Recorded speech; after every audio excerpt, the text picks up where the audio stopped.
Le premier livre des Chroniques, chapitre 14. Hiram, le roi de Tyr, envoya des messagers à David ainsi que du bois de cèdre avec des tailleurs de pierre et des charpentiers pour lui construire une maison. David reconnut alors que l'Éternel l'affermissait comme roi sur Israël et que sa royauté jouissait d'un grand rayonnement à cause de son peuple Israël. David prit encore des femmes à Jérusalem et il eut encore des fils et des filles.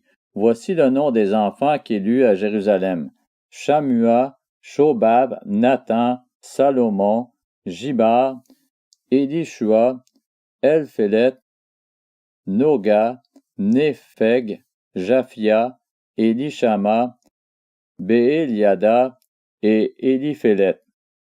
Les Philistins apprirent que David avait été consacré par onction comme roi sur tout Israël, et ils montèrent tous à sa recherche.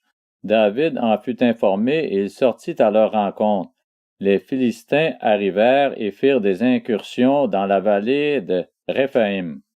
David consulta Dieu en disant: « Dois-je monter contre les Philistins, et les livreras-tu entre mes mains? » Et l'Éternel lui dit: « Monte, et je les livrerai entre tes mains. » Les Philistins montèrent à Baal-Pératsim, où David les battit.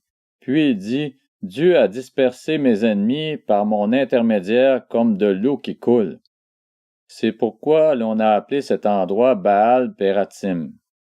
Ils y abandonnèrent leur Dieu et David donna l'ordre de les brûler au feu. Les Philistins firent de nouveau des incursions dans la vallée. David consulta de nouveau Dieu et Dieu lui dit: « Tu ne monteras pas derrière eux. Fais un détour par rapport à eux et tu arriveras sur eux vis-à-vis des mûriers. Quand tu entendras un bruit de pas dans les cimes des mûriers, alors tu sortiras pour combattre, car c'est Dieu qui marche devant toi pour battre l'armée des Philistins. » David fit ce que Dieu lui avait ordonné, et ils portèrent des coups à l'armée des Philistins depuis Gabaon jusqu'à Gézer.